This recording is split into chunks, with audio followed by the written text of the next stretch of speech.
But it's all part of a cyclical feedback loop.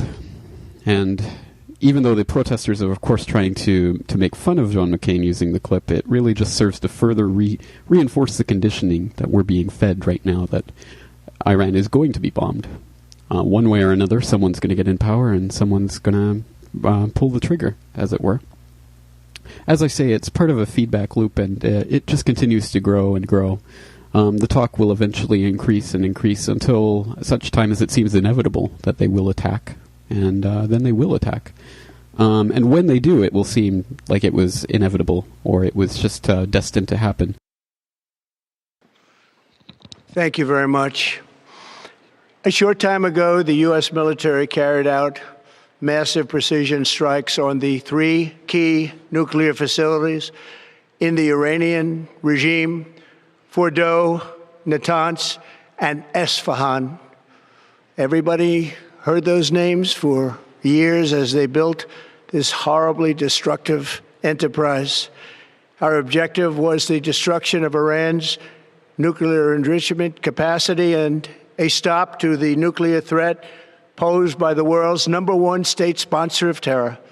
Tonight, I can report to the world that the strikes were a spectacular military success. Iran's key nuclear enrichment facilities have been completely and totally obliterated. Iran, the bully of the Middle East, must now make peace. If they do not, future attacks will be far greater and a lot easier. Welcome back, friends. Welcome back to another edition of the Corbett Report. I'm your host, James Corbett of CorbettReport.com, coming to you from the sunny climes of Western Japan here in late June of 2025 with episode 480 of the Corbett Report podcast, Trump Bombs Iran.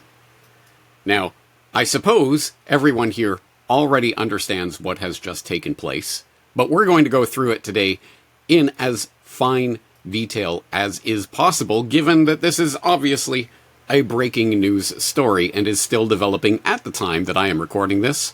For the record, I am recording this Tuesday morning here in Japan, Tuesday, June 24th, at 8:37 a.m. Japanese Standard Time, for those keeping track at home. So, as is always the case with any breaking news story, any breaking news that happens between the time that I record this and the time that you are listening to this, obviously, I do not know about. So, in an effort to keep this information as up-to-date as is possible, I'm going to ask the Corbett Report members to participate in this open source investigation. This is going to be another one of the Corbett Report open source investigations where Corbett Report members from around the world, hopefully drawing on different sources from around the world in different languages and whatever, you have whatever resources you have at your fingertips, please keep this information up to date with the latest developments. And I would appreciate you providing links and analysis in the comments below. And there is only one place to participate in this open source investigation. That is CorbettReport.com/TrumpBombsIran. Please go there directly and leave your feedback there. That is the one and only place where comments on this breaking news story will be taking place. So having said that, I think we need to set the groundwork of what's going on here and lay out the background of what's happened and why it's happening. But obviously, long story short, we all know that Trump just recently launched a bombing raid on Iran's nuclear facilities, completely and totally obliterating them, according to him. And this is the absolute latest breaking news at the time that I'm recording this. Trump says Iran and Israel have agreed to a ceasefire. Namely, it says, President Trump said in a post on Truth Social on Monday that Israel and Iran have agreed to a ceasefire, ending what he called the 12-day war, although so far there's been no confirmation from Tel Aviv or Tehran. And you can go to the linked Truth Social post here. Congratulations to everyone. It has been fully agreed by and between Israel and Iran that there will be a complete and total ceasefire in approximately 6 hours from now, when Israel and Iran have wound down and completed their in-progress final missions for 12 hours, at which point the war will be considered ended Officially, Iran will start the ceasefire, and upon the 12th hour, Israel will start the ceasefire, and upon the 24th hour, an official end to the 12-day war will be saluted by the world. All right, this is what we are being told at the moment. Take it with the hefty grain of salt that you should take any such pronouncement.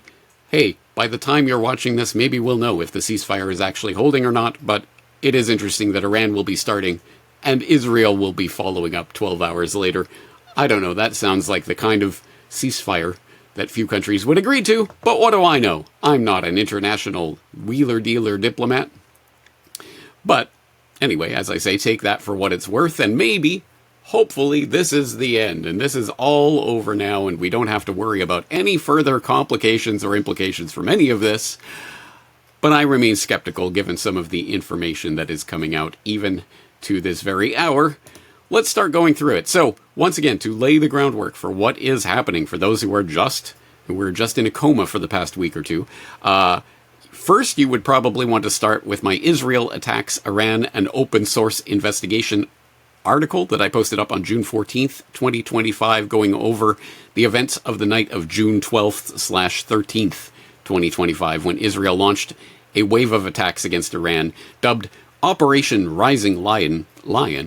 Israeli Prime Minister Netanyahu called it a, quote, targeted military operation to roll back the Iranian threat to Israel's very survival, end quote, and vowed to continue the operation, quote, for as many days as it takes to remove this threat, end quote. And you can read about that, what happened in those attacks and the result of them.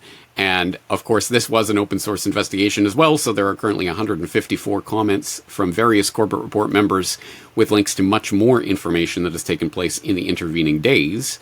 But then, of course, the real purpose of today's episode, U.S. unleashes deadly arsenal, how the strike on Iran's nuclear sites took place. Yes, for those who don't know, just this past weekend, the United States entered the conflict with Iran, deploying its most powerful conventional weapons against the country's nuclear facilities following 8 days of unprecedented Israeli strikes. And, of course, it targeted the sites at Fordo, Natanz, and Isfahan, or, sorry, to put it in Trump's words, Fordo, Natanz, and Isfahan.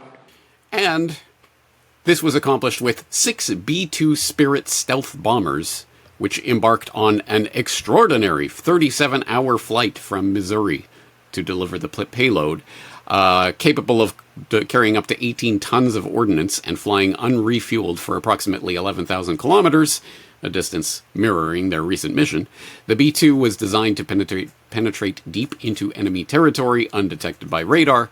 The main weapon deployed against the fortified Fordo site was the GBU-57A/B Massive Ordnance Penetrator, MOP.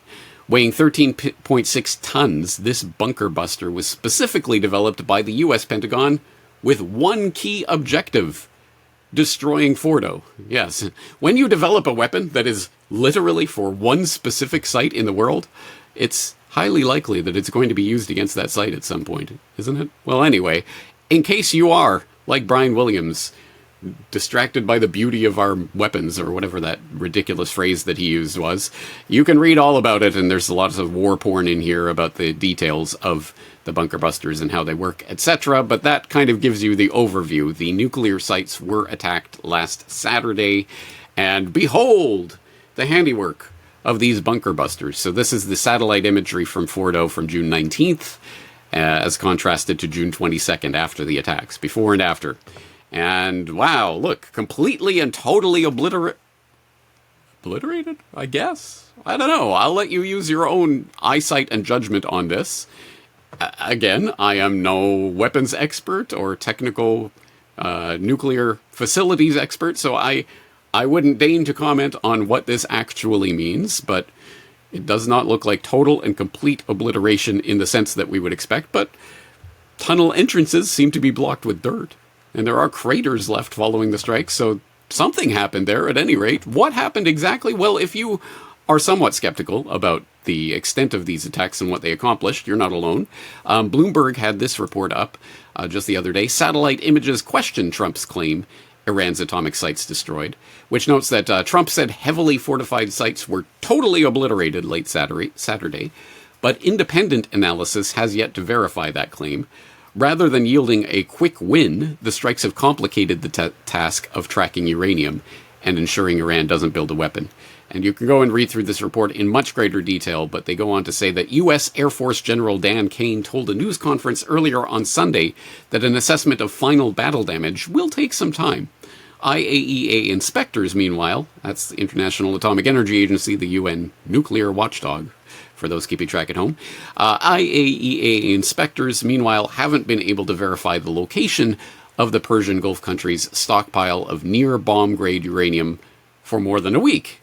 And it goes on to say that not only has this supposedly, potentially destroyed some of Iran's enrichment capabilities, it's also destroyed the IAEA's ability to keep track of enriched uranium, which seems important because it turns out, well, as the old gray lady, the prostitute of record herself is reporting, officials concede they don't know the fate of Iran's uranium stockpile, which notes that a day after President Trump declared that Iran's nuclear program has been completely and totally obliterated by American bunker-busting bombs and a barrage of missiles, the actual state of the program seemed far more murky, with senior officials conceding they did not know the fate of Iran's stockpile of near-bomb-grade uranium.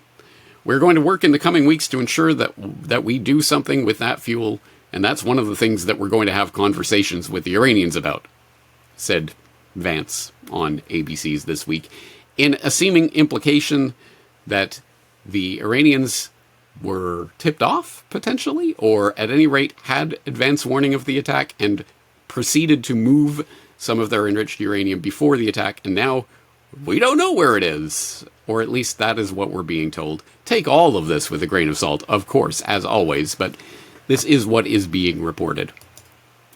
All right, and so what are some of the implications? What is going to happen as a result of this? Well, as I'm sure many people saw in the immediate wake of that strike, Iran's parliament voted to close the Strait of Hormuz in response to the U.S. attack. And for people who do not know their geography, here is the Strait of Hormuz connecting the Persian Gulf to the Gulf of Oman, which is the key outlet for a lot of oil shipment out from the Persian Gulf out to the wider world, estimated to be, I believe, something in the range of 1/5 of oil shipments that are going by sea are through the Strait of Hormuz. So the shutting down of the Strait of Hormuz, which has never been totally and completely accomplished, would be quite a thing if it were to take place.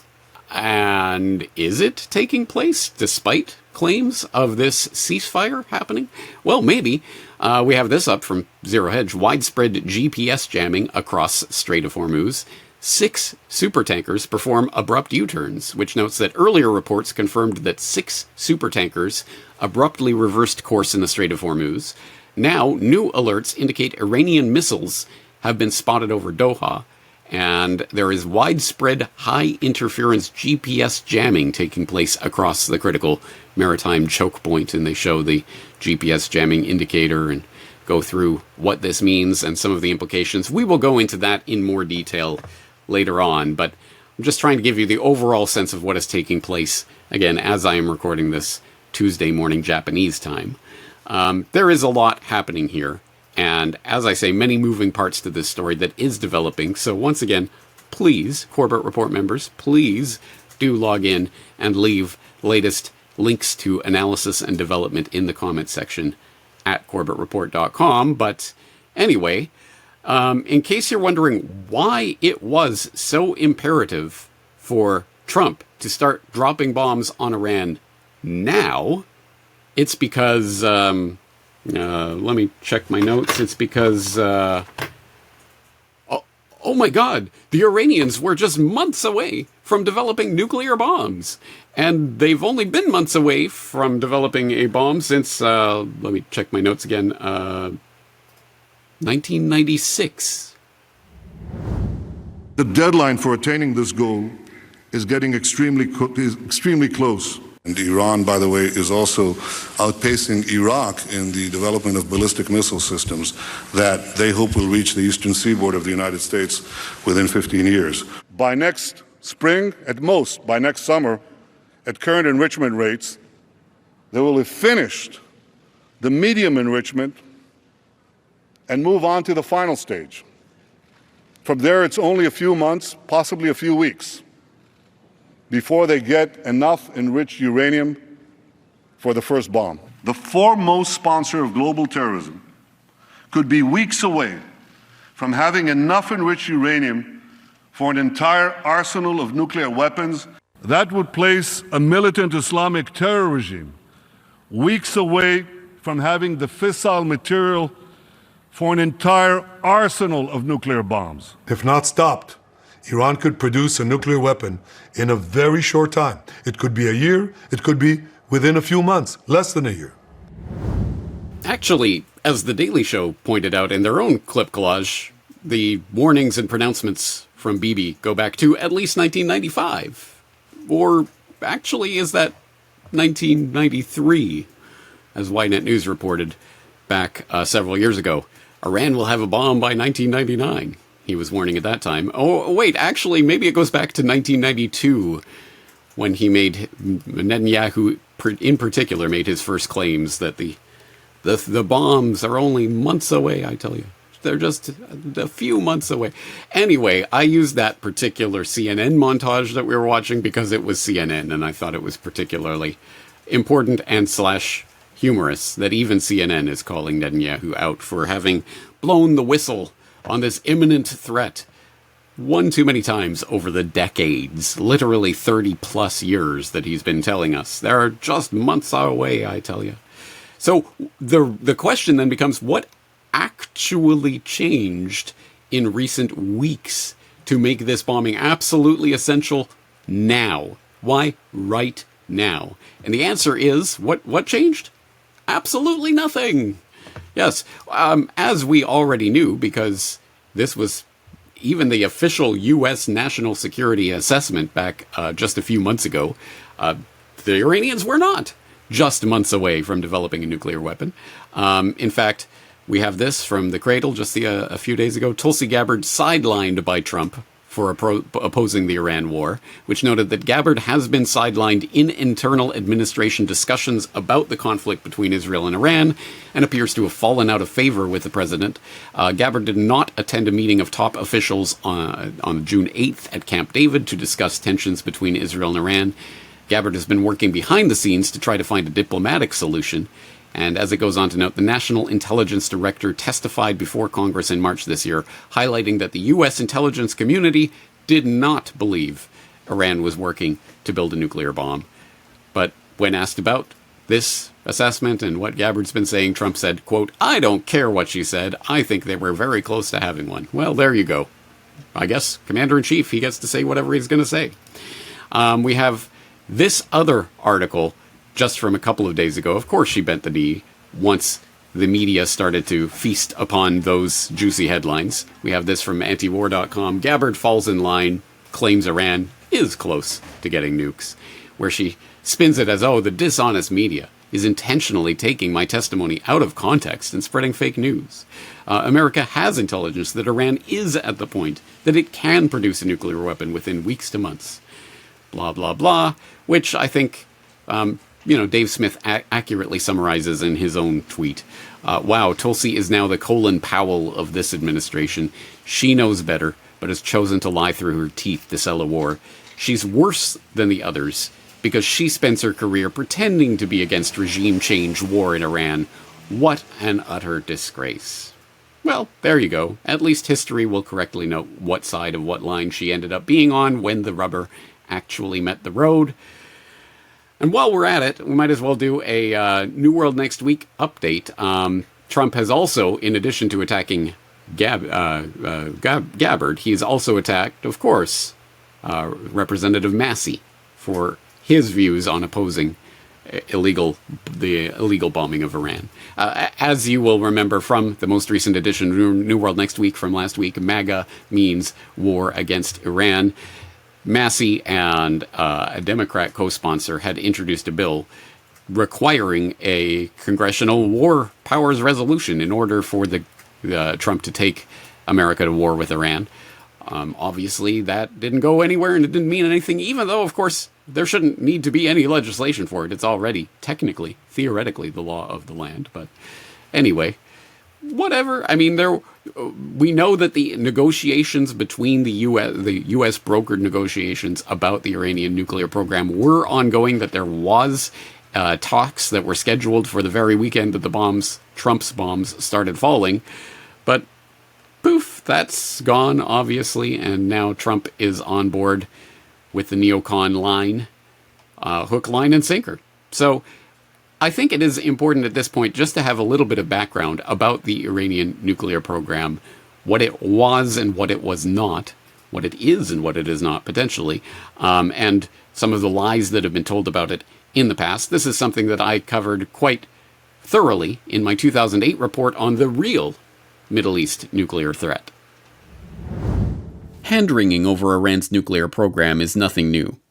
It became a mainstay of Western political discourse after an Iranian dissident revealed the Iranian government's plans for a uranium enrichment facility in Natanz in August 2002. But the surprising fact for Americans and others around the world who get their information from the corporate mainstream media is that Iran's pre-2003 nuclear weapons program has long been known and admitted. Since 2003, when the program was scrapped, not a single piece of evidence has been presented, not even by Netanyahu or the Israeli government, that the Iranian government ever pursued anything other than what it said it was pursuing, a nuclear energy program.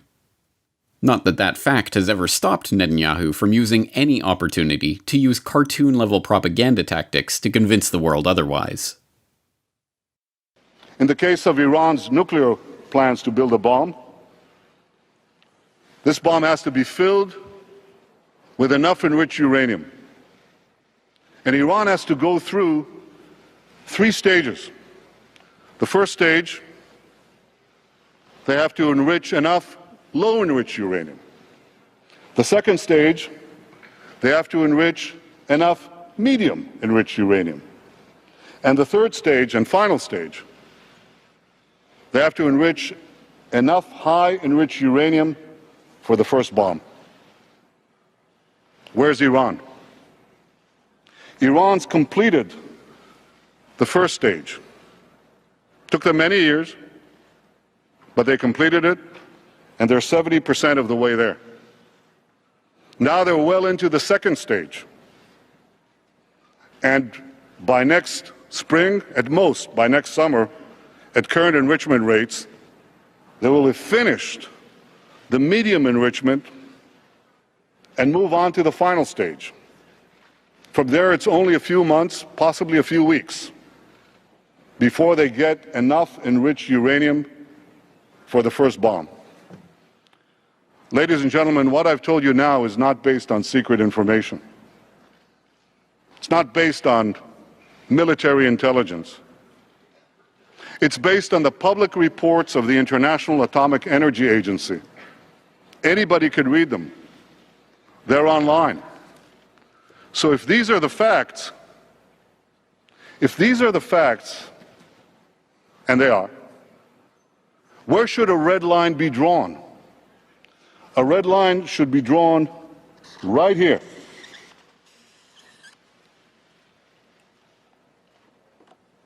Before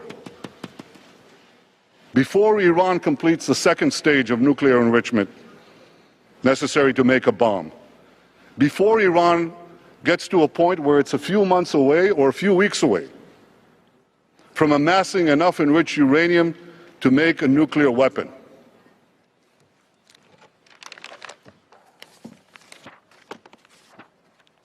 Now, each day that point is getting closer. And that's why I speak today with such a sense of urgency. Of course, Iran was not pursuing nuclear weapons, and Netanyahu's Wile E. Coyote bomb and red line warnings bore no greater semblance to reality than the cartoon propaganda surrounding Saddam's weapons of mass destruction. Not only did the IAEA repeatedly confirm that Iran never diverted any nuclear material into any military program, but even the US intelligence community itself conceded that Iran was not trying to build a nuclear bomb. Most remarkable of all was Mossad's own assessment that Iran was not performing the activity necessary to produce weapons. As I detailed earlier this year in We Need to Talk About the Iran Protests, fear-mongering over Iran's non-existent nuclear weapons program was the basis for an extraordinary series of measures against the country in recent decades.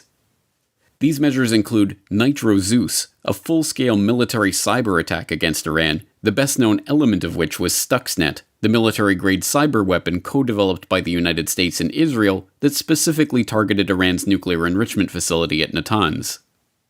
Iran's non-existent nuclear program also provided the pretext for sanctions aimed at crippling the country's economy, including the delisting of Iranian banks from the SWIFT network, connecting the world's financial institutions. The fearmongers even went so far as to plant evidence of nuclear weapons involvement on Iran to further justify these attacks. But the great irony is that there really is a nuclear-armed nation in the Middle East. It is not a signatory to the Nuclear Non-Proliferation Treaty. It does not allow inspections of its arsenal. It does not even officially acknowledge its stockpile of nuclear weapons. It has even resisted the push for an international treaty recognizing a nuclear-free zone in the Middle East. And that country is Israel.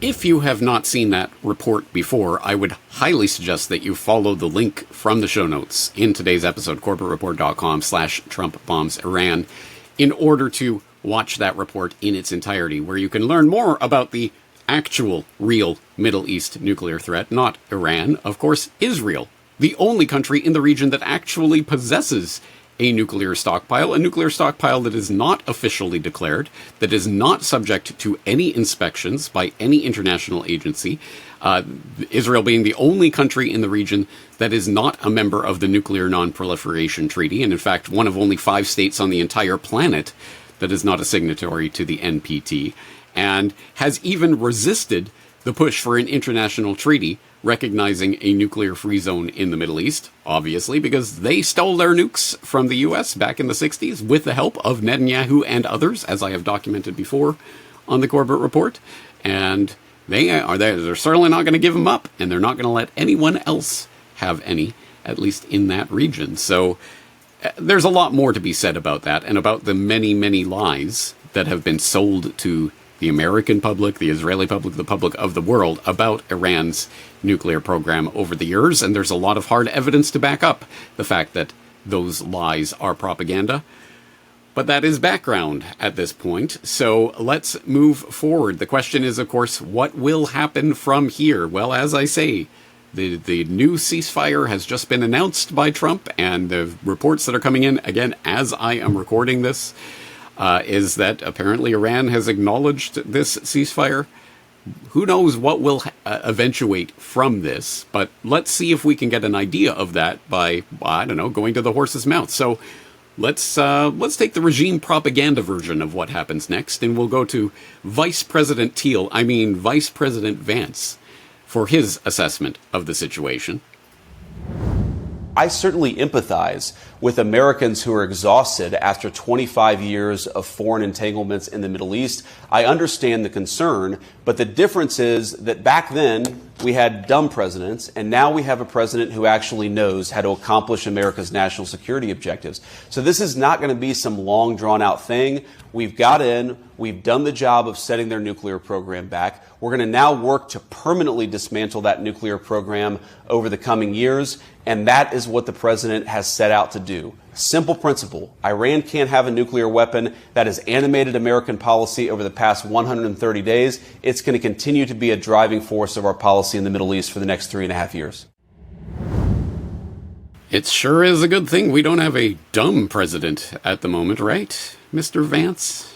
All right. Well, anyway, there's that take, but why would we take the regime propaganda at face value and believe in the president is really running the country fairy tale while we're at it? Let's take a different take from a different side of the two-headed beast that is government. Why don't we look at what Ben Rhodes, the former Deputy National Security Advisor under Obama, has said with regards to all of the simulations of just such a strike that have been run by the national security establishment in the past and what they all eventuated into. I can tell you, John, that as someone who's been in simulations of what would happen in precisely this scenario. When you say been in simulations, what do you mean by that? It means essentially you war game out what would happen if the Israelis bombed the Iranian nuclear facilities. So these are sort of AI generated or computer simulated here's where the casualties would be, here's what would occur. Or people run them, or people kind of run them who know a lot about this stuff. Okay. It always leads to Israel asking the United States to bomb this facility. And it almost always leads to regime change in Iran, because it's like, well, why would we stop now? And so we're on the, people have been thinking about this for a long time. And we're on the ride right now. And the question is, can we get off it? Right. And the facility you're talking about is that one nuclear facility that is buried in a mountain that is apparently can only be reached by United States bunker busting weaponry. Yes. That's right. Fordo, I believe it's called. Or Fordo. And for all Fordo. the talk about how sophisticated this Israeli operation's been, if you don't blow up Fordo, you've only set the Iranian nuclear program back like a few months. And so obviously they're going to want us to get the underground facility that only we can hit. We are the only people that have a bunker buster bomb that can get at that facility. The only people who have planes that can drop it. And frankly, we don't even know that it would destroy it entirely. That's how deep underground this thing is. Right. Oh, I see. So the deep state have been running simulations of just such events for years now. And every single time they do, the simulated events start with an attack on Fordo and escalate up to regime change. All right, cool. And where did they just strike again? Oh, that's right, Fordo. Wonderful. Well, okay, we've looked at Vance.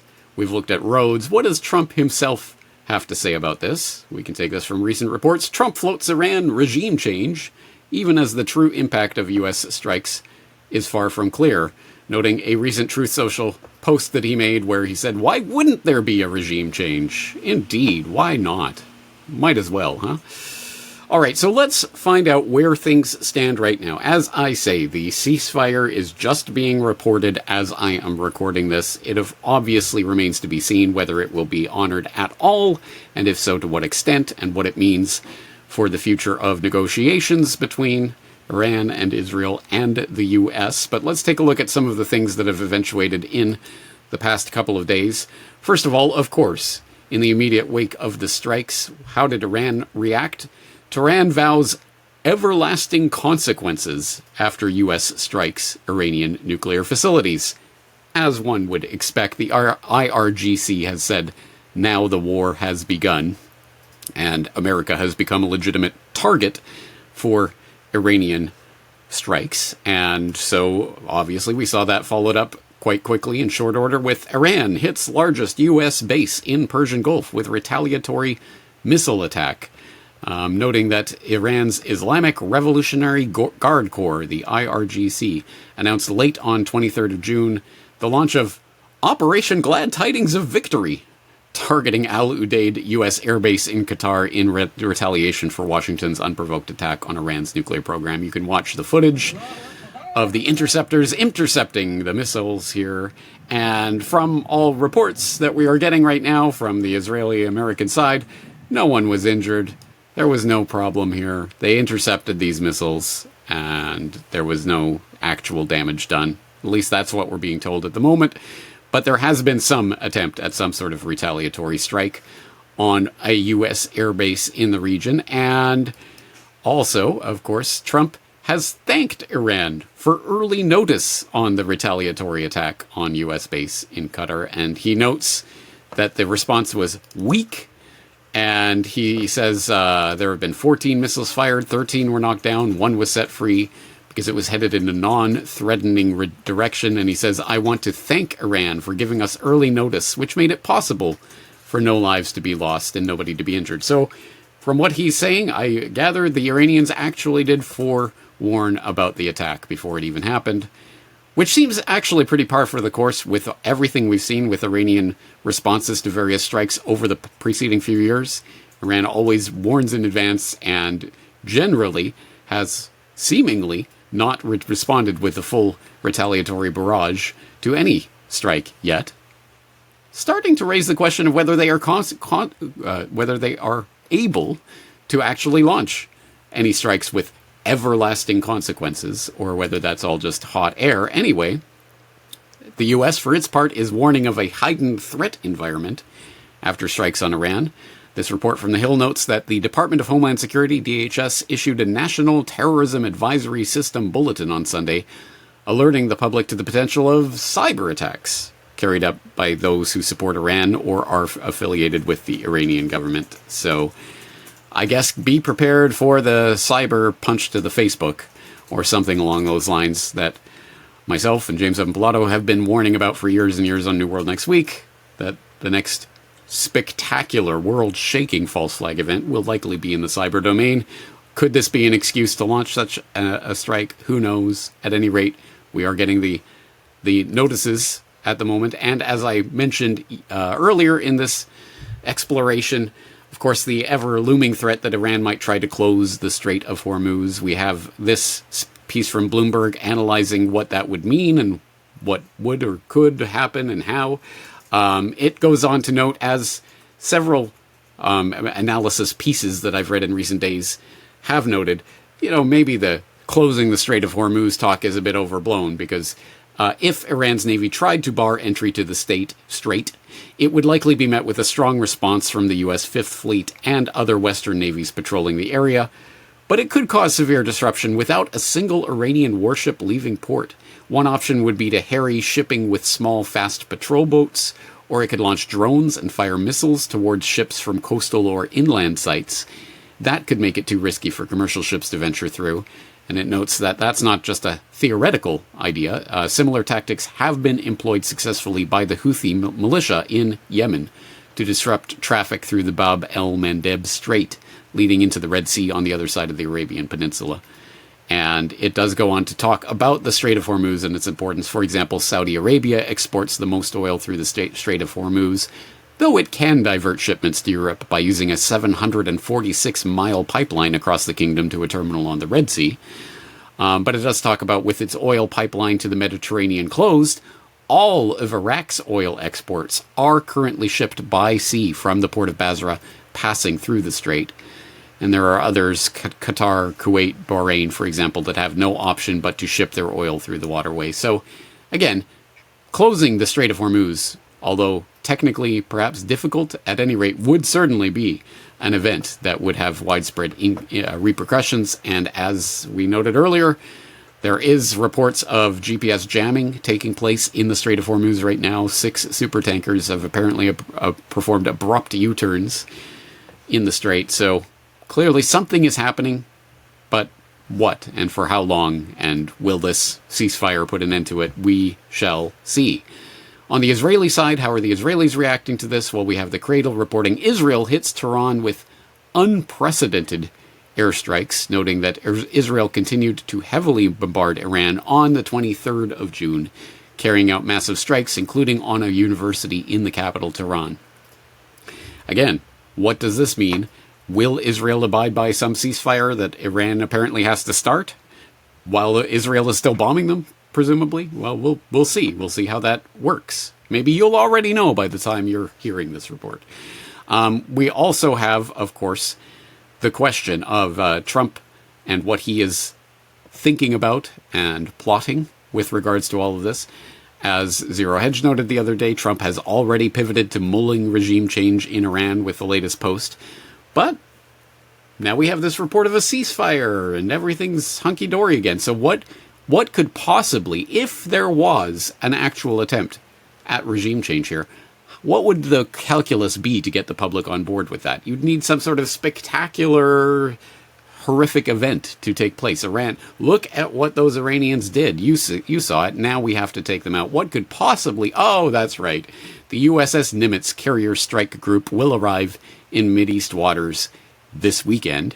Well, that was reported last weekend, so presumably it is already there. I haven't seen the update yet. But as I was noting on New World Next Week with James M. Pilato last week, yes, the Nimitz carrier strike group has been deployed to the region, meaning there are 2 aircraft carriers in the Middle East at the same time. Almost certainly an indication of military activity. Well, we've already seen the beginnings of some military activity there. And this is particularly significant because the Nimitz is 50 years old. It's into its last year before it will be decommissioned. So, exactly like, for example, placing all of the aging part of the U.S. naval fleet at Pearl Harbor as sitting ducks, as FDR was warned in advance of that event. This seems like, well, it could potentially be another USS Liberty If you do not know the story of the USS Liberty, look it up. It's a particularly instructive one as to how these types of false flag attacks can proceed. And we shall see. We shall see what eventuates from any of that. As for the other players that would make this into a truly global World War III type scenario, what's Russia saying? Well, Russia warns U.S. against assassinating Khamenei and calls regime change attempts unacceptable, which sounds like a pretty strong, bright red line in the sand. However, we also get this: Putin and Aragchi to meet in Moscow to coordinate their position following U.S. strikes. So a couple of days ago, we had this.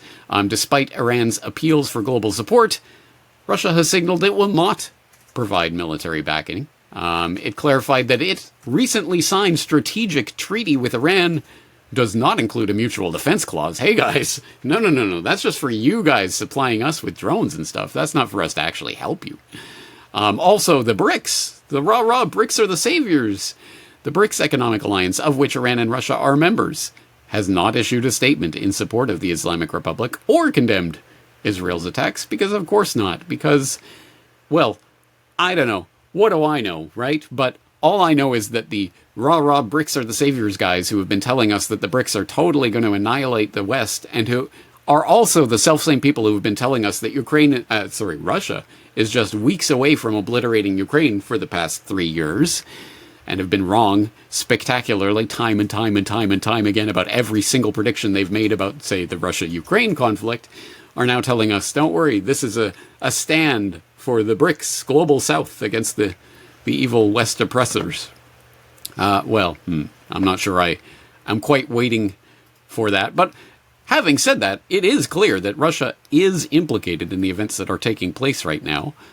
I mean, you can go to the horse's mouth at RT, where they have this up. If Iran falls, we're next.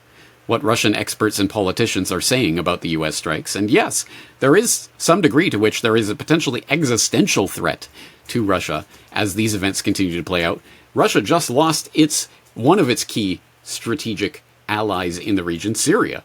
And now they are potentially at the brink of losing another, Iran. And that could be a potentially truly game-changing scenario for Russia and its position in the Middle East, its position in the wider world generally, and also its vulnerability to subsequent NATO aggression. Because, of course, if all of its pieces and domino pieces are falling all around the globe and its allies are falling one by one, well, Russia should be treating this as some form of existential threat. And, hey, remember back from World War III starts in Iran, my 2007 report, I was noting at that time, Putin was saying to the Bush regime back at that time that, hey, Iran is off limits. That is the start of a wider war that you guys don't want to do. So what is Putin saying now? Why wouldn't he, at least potentially, be providing military backing for Iran right now? Oh, well, this interesting report from Ynet News, Putin's surprising reason for not providing war aid to Iran: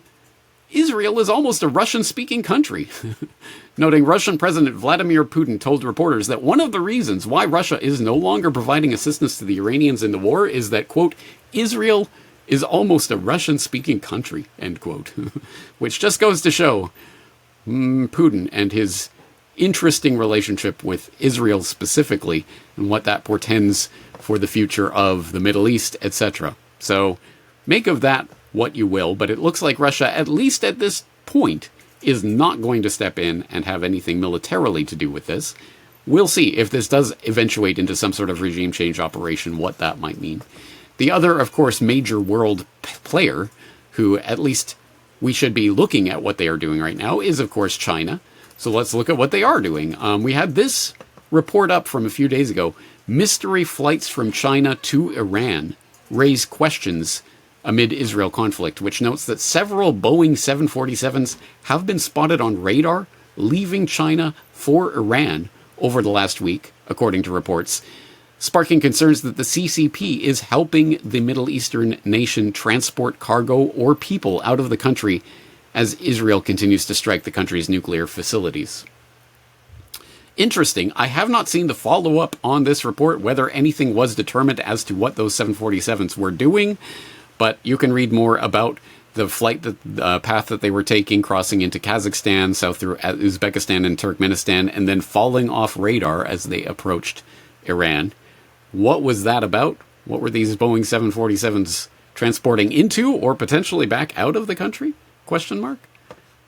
Good questions. We'll see if there is follow-up reporting on that issue, but for the time being, we can also obviously see the U.S. a little bit concerned about what China may or may not do in response with regards to this. We have this report up from Reuters. U.S. urges China to dissuade Iran from closing Strait of Hormuz. Come on, China. Come on, can you just tell your Iranian allies to not overreact to all this? What's a bit of love bombing between friends, huh? For its part, we have this from Time. If Middle East is unstable, world will not be at peace. How China views the Israel-Iran war, which notes that President Xi Jinping, obviously Chinese President Xi Jinping, dictator for life, said on June 19th, if the Middle East is unstable, the world will not be at peace. If the conflict escalates further, not only will the conflicting parties suffer greater losses, but regional countries will also suffer greatly, which almost sounds like some sort of important statement and maybe kind of implies, well, does that mean China's going to step in if things escalate from here? Well, actually, he doesn't say anything of that sort. This is the type of mealy-mouthed diplomatic blather that means precisely nothing other than war is bad, okay? Essentially, in diplo speak. So it doesn't amount to much, which has been noted by a number of outlets, including here CNBC. China's support for Tehran grows more restrained as the U.S. enters war between Israel and Iran. This is mostly analysis rather than taking it directly from any statements from China, but essentially the idea is, just like Russia, not quite stepping up to the plate with any military action to help their supposed ally in the region, Iran. It seems China is not willing to step up to the plate at this point anyway. Which, hey, I mean, I guess avoiding World War III is good for the world.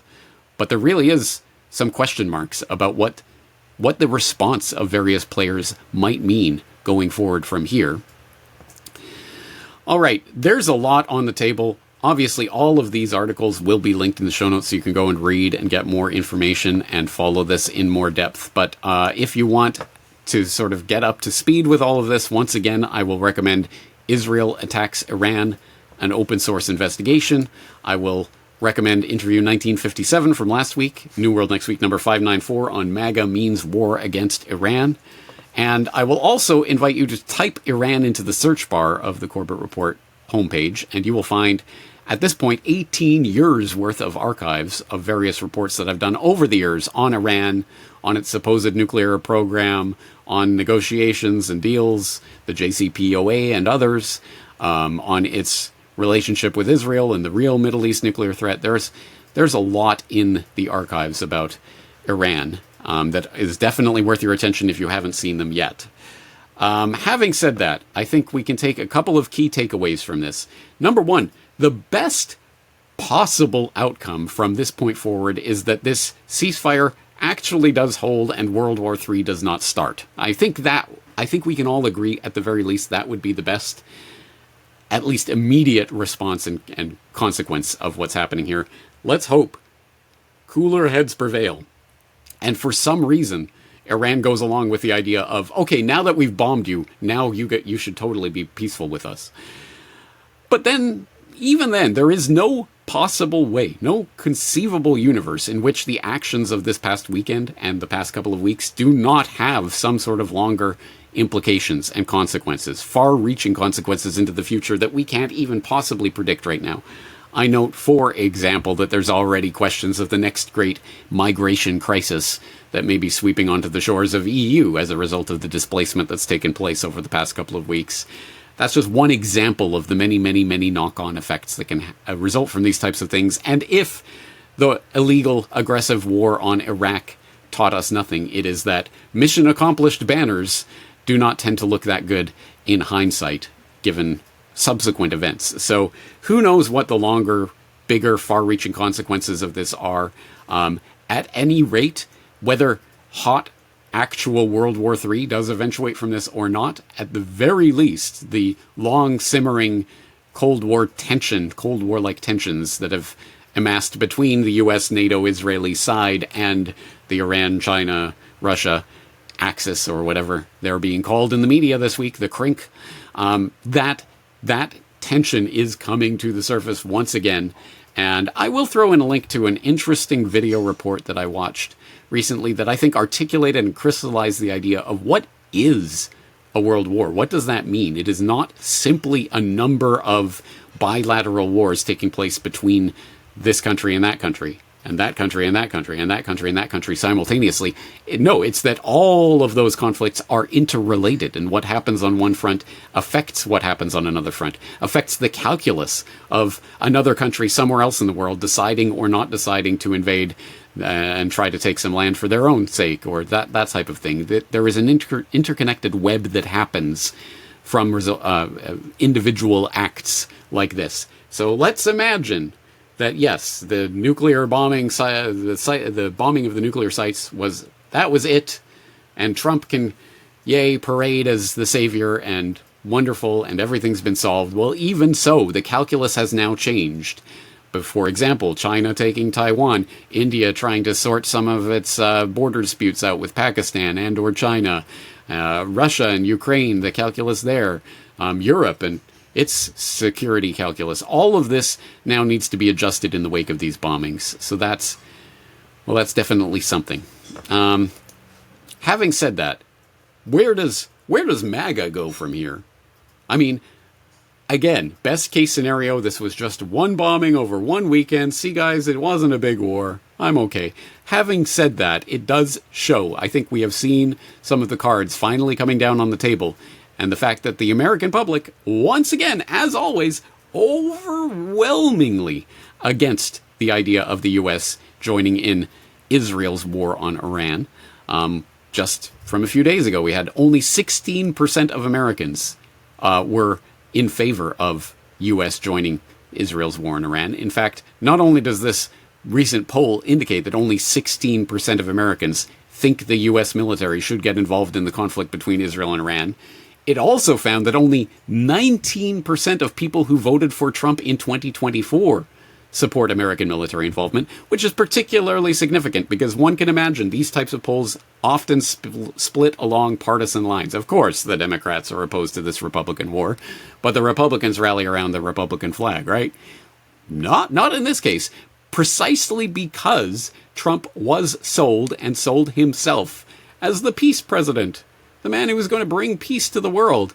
And dropping bombs on Iran is not part of that deal. That was not what people were voting for. The people who genuinely believed America first, make America great again, etc., etc. Now, of course, Trump is trying to spin this as this is what America first means. And now it's about make Iran great again because we're going to get rid of this nuclear program and hopefully the regime just spontaneously falls by itself and everything will be better and peaches and ice cream.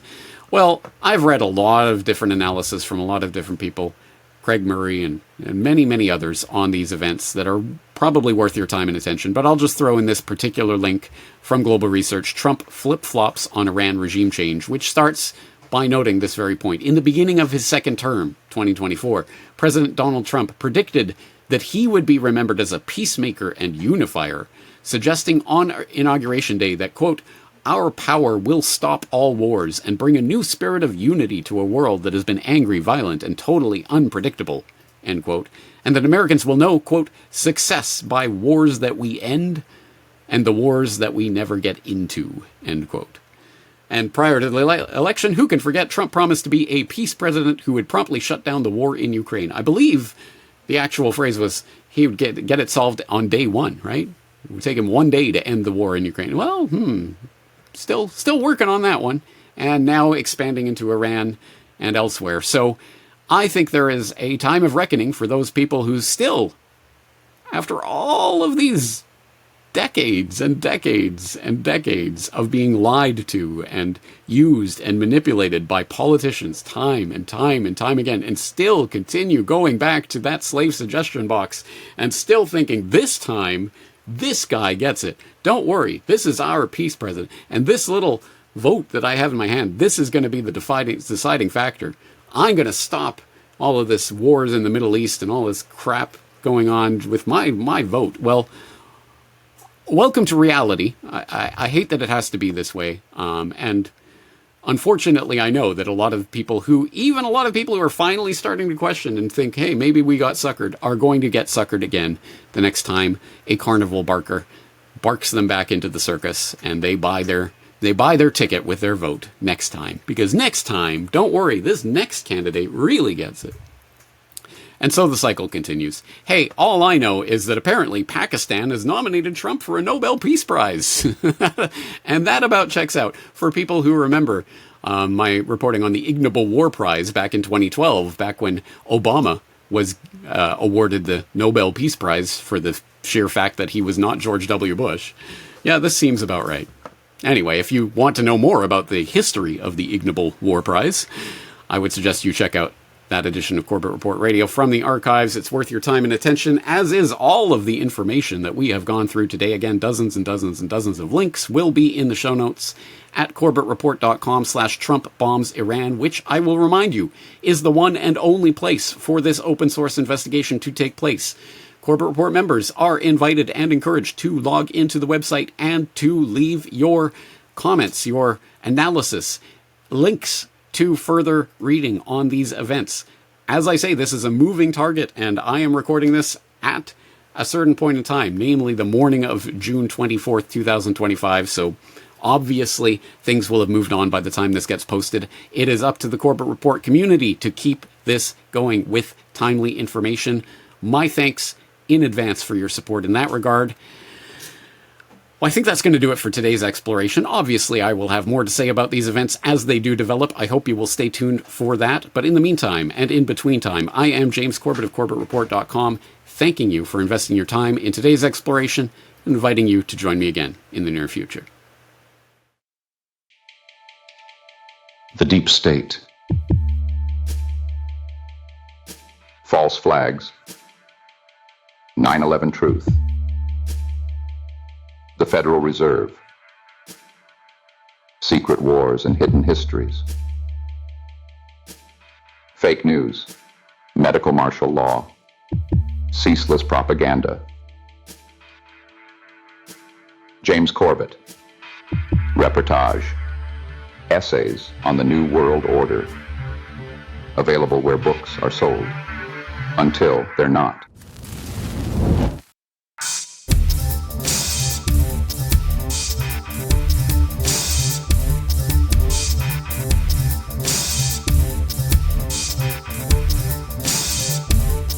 Reportagebook.com